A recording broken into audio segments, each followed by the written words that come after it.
ஒரு பேரு The King சென்னைக்கு வராரு. மரைக்காயர். யார் இவர்? Purity you can feel. Intention you can carry.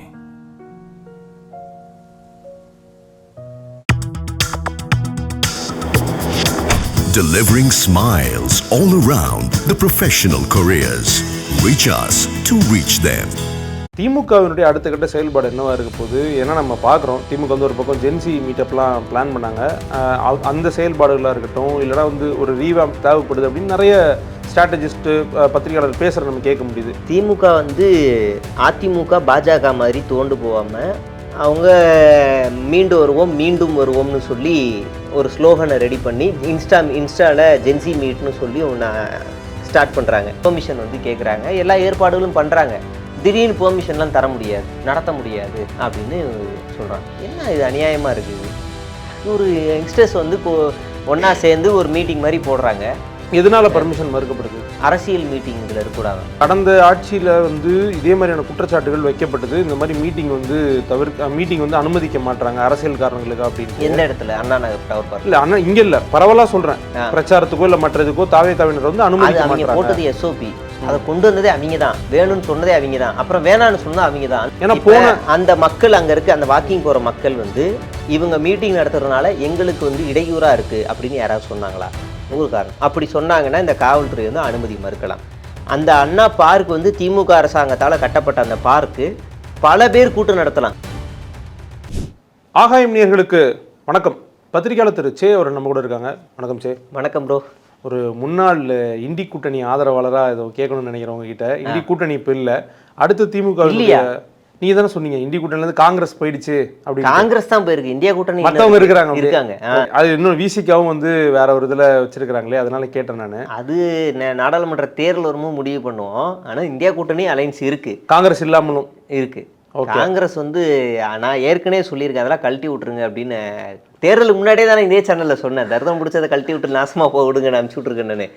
Okay, திமுகவினுடைய அடுத்த கட்ட செயல்பாடு என்னவா இருக்க போகுது? ஏன்னா நம்ம பார்க்குறோம், திமுக வந்து ஒரு பக்கம் ஜென்சி மீட்டப்லாம் பிளான் பண்ணாங்க. அந்த செயல்பாடுகளாக இருக்கட்டும், இல்லைனா வந்து ஒரு ரீவாம்ப் தேவைப்படுது அப்படின்னு நிறைய ஸ்ட்ராட்டஜிஸ்ட்டு பத்திரிகையாளர் பேசுகிற நம்ம கேட்க முடியுது. என்னவா இருக்க போகுது அடுத்த நடவடிக்கை? திமுக வந்து அதிமுக பாஜக மாதிரி தோண்டு போகாமல் அவங்க மீண்டும் வருவோம்னு சொல்லி ஒரு ஸ்லோகனை ரெடி பண்ணி இன்ஸ்டாவில் ஜென்சி மீட்னு சொல்லி ஒன்று ஸ்டார்ட் பண்ணுறாங்க. அப்போது ஸ்டார்ட் பண்ணும்போது அவங்க தமிழ்நாடு முழுவதும் பல இடங்கள்ல இருந்து ஆட்கள் வரன்னு சொன்ன ஆரம்பித்த உடனே அப்போ இதை வந்து டிஸ்ட்ரிக்ட் வைஸாக நடத்துவோம். அப்புறம் ஒரு ஆன்லைன் கூட்டமும் நடத்துகிறாங்க. அடுத்தடுத்த கட்ட வேலைகள் அவங்க மும்முரமாக போகிறாங்க.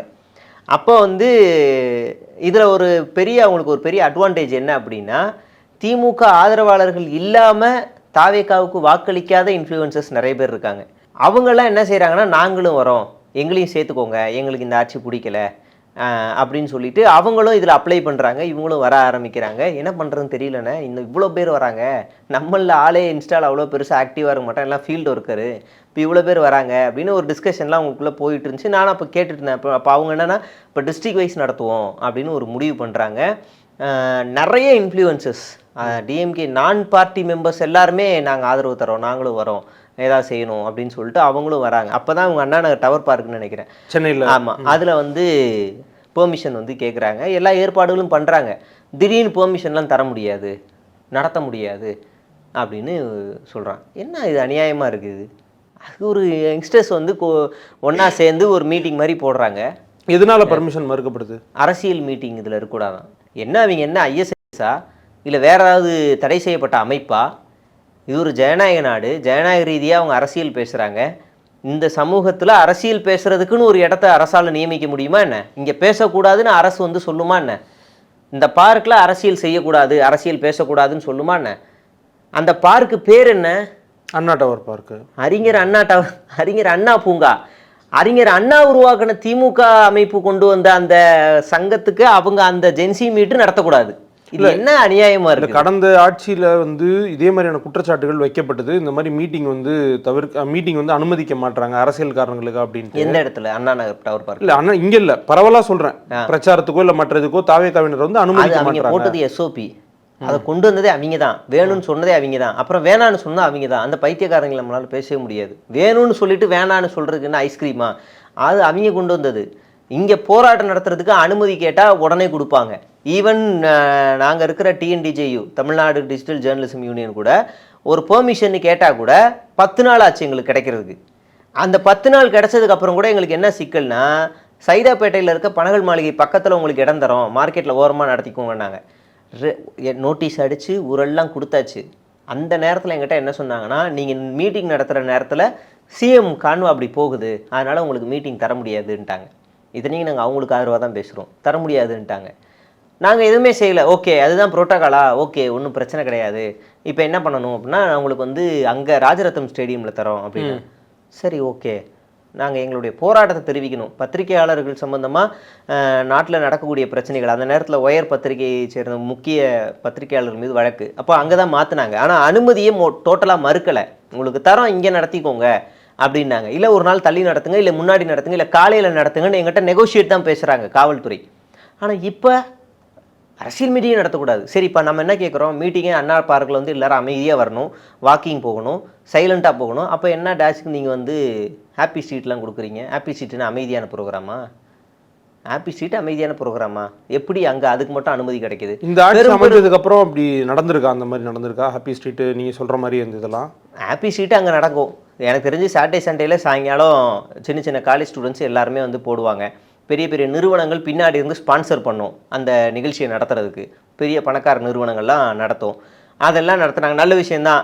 சாதி மதம் கடந்து ஒரு இளைஞர்கள் தன்னுடைய வேலை சுமையெல்லாம் குறைக்கிறதுக்கு, ஸ்ட்ரெஸ்ஸை குறைக்கிறதுக்கு ஒரு இடத்துல ஒன்றா சேர்ந்து சந்தோஷமாக இருக்காங்க, வெளிப்படுத்துகிறாங்க, ரைட், எல்லாம் ஓகே. அது மாதிரி இதையும் நான் பார்க்க வேண்டியதானே. நாங்கள் இந்த சமூகத்தினுடைய மாற்றத்திற்காக போராடுறோம். நீங்கள் இன்றைக்கி ஒரு ஸ்ட்ரெஸ் ரிலீவுக்காக ஒரு ப்ரோக்ராமுக்காக நீங்கள் அனுமதி தரீங்க. நாங்கள் வாழ்க்கை முழுவதும் ஸ்ட்ரெஸ் இல்லாமல் இந்த சமூகமே சந்தோஷமாக இருக்கணும் அப்படிங்கிறதுக்காக ஒரு மீட்டிங் நடக்குது, அதுக்கு நாங்கள் அனுமதி தரமாட்டோம் அப்படின்னு சொல்கிறதுக்கு என்ன அதிகாரம் இருக்குது, என்ன புரோட்டோகால் இருக்குது, என்ன ஆர்டர் இருக்குது? முதல்ல எந்த நீதிமன்றம் சொல்லுச்சு இந்த மாதிரி பார்க்கில் வந்து அரசியல் கூட்டம் நடத்தக்கூடாதுன்னு? முத திமுக உருவானது எந்த இடத்துலன்னு தெரியுமா?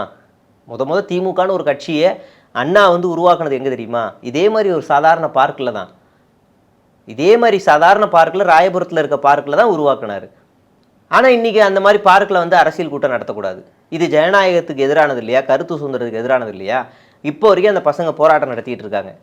அவங்க என்ன பேச போகிறாங்க? ஆமாம், இப்போ வரைக்கும் அவங்க என்ன பேச போகிறாங்க? அதிகபட்சம் அவங்க என்ன பேச போகிறாங்க? இன்ஸ்டாகிராமில் நம்ம ஆக்டிவாக இருக்க போகிறோம், நாம் இனிமேல் அதிகமாக அரசியல் பேசுவோம், சும்மா செருப்பை நானே போட்டேன் அப்படின்ற ரீல்ஸ் எல்லாம் போடாமல் அரசியல் பேசுவோம், பெரியார் சித்தாந்தத்தை பேசுவோம், திமுக திராவிட முன்னேற்ற கழகத்தை பேசுவோம், கம்யூனிசம் பேசுவோம், அம்பேத்கரிசம் பேசுவோம், இந்த சமூகத்தை முற்போக்கு சமூகமாக மாற்றுவோம், அப்படி தான் பேச போகிறாங்க. இதை தாண்டி வேறு ஏதாவது பேச போகிறாங்களா?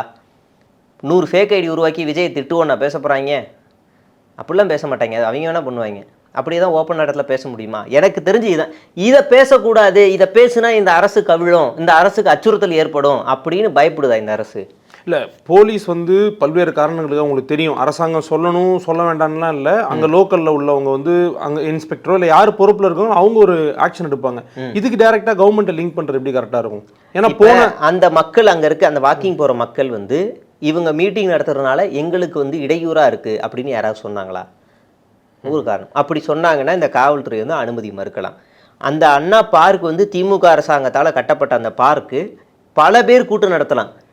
நீங்கள் மதியான நேரத்தில் போனீங்கன்னா மெடிக்கல் ரெப்பு, ஜெப்டோ, ஜொமோட்டோ ஓட்டுறவன், இல்லை பல பேர் எல்லாருமே அவங்க வந்து மதியானம் சாப்பிடுவாங்க, உட்காந்து சாப்பிடுவாங்க, ரிலாக்ஸ் எடுப்பாங்க. காலையில் வந்து ஒரு கேங்காக நின்று பேசிகிட்டு இருப்பாங்க. அது எல்லாருக்குமான கேங்காக அதை அந்த இடத்த மாற்றி உருவாக்கி வச்சுருக்காங்க. ஃபேமிலியும் வரலாம், யங்ஸ்டர்ஸ் வரலாம், எல்லாருமே வரலாம். ஆனால் இப்போ இவங்க மட்டும் வரக்கூடாது. இல்லை, அதான் கேட்குறேன். இதே மாதிரி குற்றச்சாட்டு கடந்த இதில் வந்தப்போ இதுக்கு வந்து அரசு காரணம் கிடையாது, திமுக மேலே பழி போடக்கூடாதுன்னு சொன்னவங்க இப்போ நீங்களே வந்து இதுக்கு காரணம் தாவேக அரசு தான் அப்படின்னா அது எப்படி சரியா இருக்கும்னு கேட்குறேன். அவங்களும் பழி போட்டாங்கல்ல.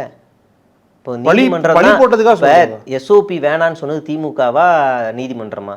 எஸ்ஓபியில் இவ்வளோ விதிமுறைகள் வேணும்னு சொன்னது நீதிமன்றமா திமுகவா? திமுக கையில் நீதிமன்றம் இருக்குன்னு எந்த கோமாளியாவது சொல்லுவானா? சொன்னது யார் கடந்த ஆட்சியில்? எஸ்ஓபினா புது விளக்கம் கொடுத்தது யார் தெரியும். அப்போ இப்போ நம்ம இதை கனெக்ட் பண்ணக்கூடாதா? இப்போ நான் கேட்குறேன், இப்போ அதிகாரத்தில் இருக்க அந்த அண்ணா நகரில் இருக்க எம்எல்ஏ ஒருத்தர் அனுமதி கொடுங்க, இதில் என்ன இருக்குது அப்படின்னு தாவேகா எம்எல்ஏ சொன்னால் அங்கே அனுமதி கிடைக்குமா கிடைக்காதா? கிடைக்கும், கிடைக்கும், கிடைக்காமலாம் இருக்காது. மாவட்ட செயலாளர் போய் சொன்னால் கிடைக்குமா கிடைக்காதா? கிடைக்கும். அப்போ இதுக்கு பின்னாடி யார் இருக்கா? காவல்துறைக்கு அங்கே என்ன இடையூறு ஆயிடுச்சு, என்ன சட்ட சிக்கல் ஆயிடுச்சு? அவன் என்ன போராட்டம் நடத்த போகிறானா, ஆர்ப்பாட்டம் நடத்த போகிறானா? நீங்கள் சொல்கிற மாதிரி போராட்டமோ ஆர்ப்பாட்டமோ மனித சங்கிலி போராட்டமோ இல்லை உள்ளிருப்பு போராட்டமோ இந்த பார்க்குக்குள்ளே ஏதோ ஒன்று பண்ணால் ஓகே, நீங்கள் வந்து உங்களுக்கு வந்து நாங்கள் இடையூறு தரோம் அப்படின்னு நீங்கள் பர்மிஷன் வாங்காமல் பண்ணுறோம், அதனால் கொடுக்கலாம், சரி பண்ணலாம். ஒரு சாதாரண ஒரு மீட்டிங், யங்ஸ்டர்ஸ் கிட்ட நாங்கள் அரசியல் பேச போகிறோம் ஒரு மீட்டிங், அதில் என்ன பயம்? இந்த ஆட்சியை கவிழ்த்துறோன்னு பயமா? என்ன பயம் உங்களுக்கு? அவ்வளோ என்ன பயம் வந்துருச்சு அப்படி? அதுதான் அந்த பசங்க கேட்குற கேள்வி. இப்போ இந்த டிஎம்கேனுடைய ஜென்சி மீட் வந்து டிஎம்கேவுக்கு கை கொடுக்கும்னு நம்புகிறாங்களா? ஏன்னா ஏற்கனவே வந்து இந்த எலெக்ஷன் முடிஞ்சதுக்கப்புறம் எல்லாரும் சொன்னது என்னென்னா, ஜென்சி வாக்காளர்கள் பெருமளவு தாவே பக்கம் நிற்கிறாங்க, சப்போர்ட் பண்ணுறாங்க, பார்ட்டியில் ஒரு மெம்பராக இல்லைனா கூட சப்போர்ட் பண்ணுறாங்க அப்படின்ட்டு. அந்த வியூகம் வந்து திமுகவை காப்பாற்ற அதே ஜென்சி தான் இப்போ போராட்டமும் நடத்துகிறாங்க. அதே ஜென்சி தான் இப்போ வந்து எங்களுக்கு கொடுங்கன்னு சொல்கிறாங்க. அவங்க அப்ளை பண்ணுங்கன்னு சொன்ன அந்த கார்டில் வந்து ஏராளமான ஜென்சிஸ் வந்து அப்ளை பண்ணுறாங்க, நாங்களும் வரோம் அப்படின்னு. ரெண்டாவது இப்போ ஒரு சர்வேல மாதிரி நாங்கள் எடுத்ததில் 30 வயதுக்கு உட்பட்டவர்கள் எல்லாருமே இப்போ என்ன ஃபீல் பண்ண ஆரம்பிக்கிறானா, ஒரு மாதம் கூட முடியல, அதுக்குள்ளே என்ன ஃபீல் பண்ண ஆரம்பிக்கிறான்னா, ஆமாம் தப்பு பண்ணிட்டோம், இப்போ என்ன பண்ணுறது, ஆமாம் தெரியாமல் பண்ணிட்டோம், என்ன செய்யறதுன்னு தெரியல, ஏதாவது வாய்ப்பு இருக்கா அப்படின்னு கேட்குறான். ஆனால் அவன் வந்து சட்ட ஒழுங்கில் இனிமேல் ஒரு சட்ட ஒழுங்கு கூட நடக்காது, ஒரு பெண்கள் கூட பாதிக்கப்பட மாட்டாங்கன்னு நினச்சி ஓட்டு போட்டவன் பார்த்தா ரெகுலராக டெய்லி நடக்கிறத பார்த்தா அவனுக்கே தலையை பிச்சுக்குது. ஓ அப்போ இது ஒரு பெரிய லாங் ப்ராசஸ், ஒரு நாள் ஒரு நபரால் முடிக்க முடியாது, முதல்வன் படம் இல்லை இது அப்படின்னு அவன் நினச்சிட்டான்.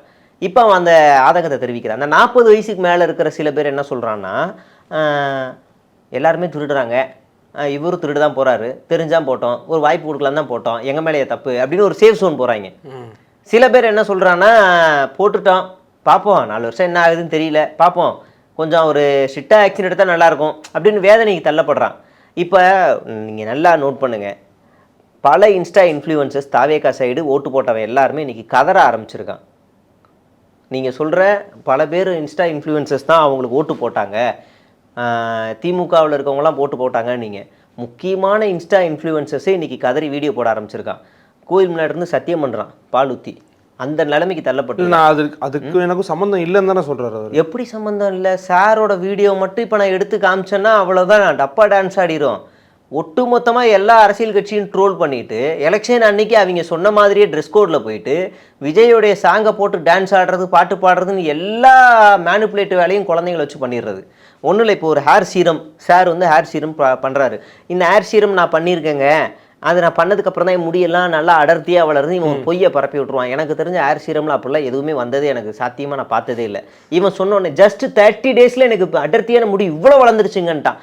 இதை நம்பி ஒரு கூட்டம் வாங்கிருச்சு. இது நிஜமாவே அந்த இன்ஃப்ளூயன்சர் பண்ண நிறைய இன்ஃப்ளூயன்சஸ் பண்ணிருக்காங்க. ஆமாம், இப்போ இவரே நிறைய ப்ராடக்ட்ஸ் பண்ணியிருக்காரு, இவரே நிறைய கடைங்களுக்கு போய் ஓப்பனிங் பண்ணியிருக்காரு, இவரே நிறைய மைக்கு கேமராக்கெல்லாம் கூட பண்ணியிருக்கான்னு வச்சுக்கோங்களேன். இதெல்லாம் பார்த்து பண்ணிட்டான். இப்போ என்ன ஆயிடுச்சுன்னா, இவன் வந்து என்ன பண்ணிட்டான், தாவேகா ஆட்சிக்கு வந்தால் காஞ்ச புல் அப்படியே கிராஃபிக்ஸில் பச்சை பசேல்னு ஆயிரும், வறண்டு போயிருக்கிற விரிசல் விட்டுருக்கிற ஆறுலாம் அப்படியே நீர் ஆர்ப்பரத்து ஓடும், அப்படி இப்படின்னு பில்டப் கொடுத்து விஜய் ஓட்டு போடுங்கன்னு இன்டைரக்டாக ப்ரொபகண்டா பண்ணி மேனிப்புலேட்டும் பண்ணிட்டாப்புல, எல்லாரும் போட்டாங்க. இப்போ நீ சொல்லி தானே நான் போட்டேன், எங்கெங்கேயோ நடந்துக்கிட்டு இருந்த பிரச்சனை கூட பரவாயில்ல, இப்போ ஏன் தெருவிலே ஒரு சிறுமியை கடத்திட்டு போய் கொண்டு இது பண்ணியிருக்காங்க அப்படின்னு கேள்வி கேட்க ஆரம்பிக்கிறான். எங்கடா போனால் இதுக்கு பதில் கொடுறா, எங்கடா போனால் இதுக்கு பதில் கொடுறா, இங்கே வாங்க அப்படின்னு கத்துறாங்க. கத்துன உடனே இவங்களுக்கு என்ன ஆயிடுச்சுன்னா, ஆஹா நம்மளை ரவுண்டு கட்டுறாங்கடா, இப்போ நடக்கிறதுக்கெல்லாம் நம்ம காரணமாயிருவோம் அப்படின்னு ஒரு சேஃப் ஜோன். நாங்களாம் எந்த கட்சியும் இல்லை, மக்கள் கட்சி. அதில் ஒரு அக்கா உட்காந்துட்டு ரொம்ப மெச்சூர்டாக, ஆக்சுவலி நான் எந்த பார்ட்டிக்கும் சப்போர்ட் இல்லை, ஆக்சுவலி நான் சாதாரண ஆள் அப்படின்றாங்க. அப்படியே கொஞ்ச நாள் அவங்களோட ஸ்வைப் பண்ணால் மலரட்டும் தமிழக வெற்றி கழகம் மலரட்டும் ஏஐயில் அவங்களே ஒரு வீடியோ போட்டிருக்காங்க, எந்த கட்சி சப்போர்ட் இல்லை. எனக்கு ஆச்சரியமாக இருந்துச்சு. இப்போ எல்லாம் வெளியே வர ஆரம்பிச்சிட்டான், ஒரு சேஃப் ஜோன், நாங்களாம் எந்த கட்சியும் இல்லை, நாங்கள் ஒரு சாதாரண மக்கள், உங்களை மாதிரி தான் நாங்களும் அப்படின்னு ஒரு சேஃப் ஜோன் போக ஆரம்பிச்சிட்டான். நல்லா தெரிஞ்ச இன்ஸ்டாகிராம் இன்ஃப்ளூயன்சர்ஸ்க்கே இதுதான்னா, கம்மி ஃபாலோவர்ஸில் இருக்கவங்களுடைய பாதி பேருடைய நிலைமை இதுதான் இன்றைக்கி. அப்போ இவங்க எல்லாம் என்ன செஞ்சுட்டாங்கன்னா, பயந்து ஒளிய ஆரம்பிச்சிட்டானுங்க. மீதி இருக்கிறவன்லாம் ஓட்டு போட்டவன்லாம், நான் தெரியாமல் ஓட்டு போட்டேன், நான் இனி உங்களுக்கு பேசுகிறேன் அப்படின்னு இந்த பக்கம் டைல்யூட் ஆக ஆரம்பிக்கிறாங்க. அப்போ இந்த இன்ஸ்டாகிராமில் இனி வேலை பப்பு வேகுமா அப்படின்னு பார்த்தா டவுட் ஆயிடுச்சு. அதனால தான் நம்ம சைடு எல்லாம் வீக் ஆகுது, இவங்க இன்ஸ்டா வந்து யூஸ் பண்ணி பெரிய இதுவும் ஆகிடக்கூடாதுன்ற ஒரு பயத்தினால தான் இவங்களை ஆரம்பத்திலே முடக்கி விடணும்னு சொல்லி இந்த பிளான் நடக்குது. இப்போ இவங்களுக்கு இங்கே இல்லைன்னா இவங்களுக்கு அறிவாலயத்திலே போய் நடத்தலாம், ஆனால் இவங்க பொது இடத்துல நடத்தணும், இந்த சமூகத்தில் வெளியில் நடத்தணும், நான் பேசுகிறது வாக்கிங் போகிற அம்மா அப்பா எல்லார்ட்டையும் கேட்கணும், வயசான பாட்டிலேருந்து எல்லார்ட்டையும் கேட்கணும், ஏன்னா அவங்க வீட்டிலலாம் ஒருத்தன் மேனிப்புலேட் பண்ணியிருக்கான் ஒரு குழந்தைங்கள வச்சு அப்படின்னு அவங்களுக்கு போய் சேரணுன்ற நோக்கத்துக்காக தான் அவங்க அந்த பொது இடத்த தேர்வு செய்கிறாங்க. இன்றைக்கி இந்த ஆர்எஸ்எஸ் பள்ளிக்கூடத்தில் போய் பயிற்சி நடத்துகிறான், அவனுக்கெல்லாம் அனுமதி கொடுக்குது, அப்போ இவங்களுக்கெல்லாம் அனுமதி கொடுக்கக்கூடாதா? இன்னொரு பக்கம் இந்த ஜென்சி அரசியலுக்கு திமுக வரணும் அப்படின்னு ஆரம்பிச்சதுலேருந்தே அவங்க போடுற ரீல்ஸ் இல்லை அவங்க வந்து பண்ணக்கூடிய வீடியோஸ் எல்லாம் பயங்கரமாக ட்ரோல் ஆகிட்டு இருக்கு சோஷியல் மீடியாவில். திமுகவினுடைய உறுப்பினர்கள் கொஞ்சம் ஏஜ் அதிகமாக இருக்கிறவங்க தான் அவங்க. நம்ம ஜென்ரேஷன் இருக்கவங்க மாதிரி அவங்களால அவ்வளோ இப்போ ட்ரெண்டுக்கு ஏற்ற மாதிரி வீடியோ போட முடியாது. பட் அவங்க பண்ணுற சில வீடியோஸ் வந்து ட்ரோலால் மக்கள் பார்க்குறாங்க, இல்லை அப்படி தானே எடுத்துகிட்டு போகிறாங்க. இப்போது அதாவது இப்போ நான் வந்து சாதாரண ஓரளவுக்கு பேசப்படக்கூடிய ஒரு ஃபாலோவர்ஸ் வச்சுருக்கேன், அவ்வளோதான். நான் செலிப்ரிட்டி அது மாதிரிலாம் எனக்கு கிடையாது, சும்மா சொல்கிறேன். இப்போ நான் நினச்சா போய் உதயநிதி ஸ்டாலினோ இவர் ஸ்டாலின் அவர்களே பார்க்கணும் அப்படின்னாலே ஒரு பெரிய லாங் ப்ராசஸ் தான். ஒன்றும் இல்லை, இப்போ எனக்கான கமிட்மெண்ட்டே ஒரு நாளைக்கு அவ்வளோ இருக்குது. அப்போ அவங்கள போய் மீட் பண்ணனாலே ஒரு பெரிய ப்ராசஸ் இருக்குது. அவங்கள போய் பார்க்கணும் அப்படின்னா அவங்க அவ்வளோ வேலை வச்சுருக்காங்க ஒரு நாள்லேயே. அப்போ அவ்வளோ வேலை இருக்கா, அப்போ அவங்கள பார்க்க முடியல அப்படின்னு என்னாலே முடியலன்னா கட்சி ஆளுங்களுக்கும் அதே சிக்கல் தான். அவங்களால தினமும் கட்சி ஆளுங்க எல்லாரையும் பார்த்துக்கிட்டே இருந்தால் கட்சி வேலை செய்ய முடியாது. அப்போ இவங்களுக்குலாம் ஒரு ஏக்கம் வருது. நான் போய் ஒரு 2-3 பேர்கிட்ட கேட்டேன், நீங்கள் ஏன் வயசு இப்போது உங்களோட வயசு ஆல்மோஸ்ட் 45 above 50 above வருது, ஏன் இன்ஸ்டாவில் வீடியோஸ்லாம் போடுறீங்கன்னு நேரில் ஒருத்தர்கிட்ட பார்த்து கேட்டேன். ஓகே. அப்போ அவர் சொன்னார், தெரியலப்பா, நான் இது வரைக்கும் உதயநிதி அவர்களை பார்த்துருக்கேன், இப்போ இவ்வளோ கிட்ட பார்த்துருக்கேன், மேடையில் பேசி பார்த்துருக்கேன், நேரில் பார்த்துருக்கேன், மாலை போட்டிருக்கேன், சால்வை போட்டிருக்கேன், ஆனால் வந்து பக்கத்தில் 1-to-1 பேசணும்னு ஆசை, அது எனக்கு கிடைக்கல. அப்போ இது ஒரு வாய்ப்பாக இருக்குது, அப்போ நானும் இதை கற்றுக்கணும்னு ஆசைப்பட்றேன். இந்த இன்ஸ்டாவில் ரீல்ஸ் போட்டால் என்னையும் கூப்பிடுவாங்க, நானும் அவர்கிட்ட என்னோடய ஆதங்கத்தை இந்த தேர்தலில் தோல்விக்கான காரணங்களை நான் சொல்லுவேன்னு நினைக்கிறேன் அப்படிங்கிறாங்க. அவ்வளோதான். அது மற்றபடி அவங்க வராங்க, அவங்களும் இன்ஸ்டா யூஸ் பண்ணால் இவங்களுக்கு எரிச்சல், என்னடா ஜென்சி மட்டும் யூஸ் பண்ணுற இடத்துல இவங்களும் வராங்க, அப்போ ஃபேஸ்புக் நிலைமை என்ன ஆகுறது, அவங்களாம் ஃபேஸ்புக்கில் இருந்தவங்களாச்சே என்ன இதில் வராங்கன்னு ஒரு எரிச்சலில் இவங்க வந்து ரீல்ஸ் போடலாம் ட்ரோல் பண்ண ஆரம்பிக்கிறாங்க. அவ்வளோதான் காரணம். அவங்களுக்கு உச்சபட்ச அதிக இப்போ ஆசையே என்னென்னா 1-to-1 போய் பேசணும், அவ்வளோதான். இப்போ இந்த தேர்தலில் தோல்வி அடைஞ்சதுக்கா அதுக்கப்புறம் ஒரு நாளைக்கு 50-60 ஃபோன், என்னப்பா இப்படி ஆயிடுச்சு, என்னப்பா இப்படி ஆயிடுச்சின்னு எனக்கே ஃபோன் அடிக்கிறாங்க. நான் என்னங்க பண்ணுவேன், என்னால் முடிஞ்ச வேலையை செஞ்சேன், அவ்வளோதான். என்கிட்ட கேட்டால் நான் என்ன செய்வேன், நான் ஒவ்வொருத்தருக்கும் கொஞ்சம் மென்டார் மாதிரி பார்த்துக்கலாம் விடுங்க, தைரியமாக இருங்க பார்த்துக்கலாம் அப்படின்னு நானும் சொல்லிட்டு தான் இருக்கேன். அப்போ அவங்களுக்கெல்லாம் அமைச்சர்களுக்கு எம்எல்ஏக்களுக்கெல்லாம் அவங்களோட நிலைமையை வச்சு பாருங்கள், எத்தனை ஃபோன் வந்திருக்கும், எவ்வளோ ப்ரெஷர் இருக்குன்னு. அப்போ அவங்கள போய் எப்படியாவது ரீச் பண்ணி இதே ஆதங்கத்தை போய் பேசணும்னு நினைக்கிறாங்க, அவ்வளோதான். இதான் அவங்க பேசுகிறாங்க, ட்ரோல் பண்ணட்டும், அது ஒரு வகையில் அவங்களுக்கு ப்ரொமோஷன் தான். அது உங்களுடைய நேரத்துக்கும் கருத்துக்கள் ரொம்ப நன்றி. நன்றி.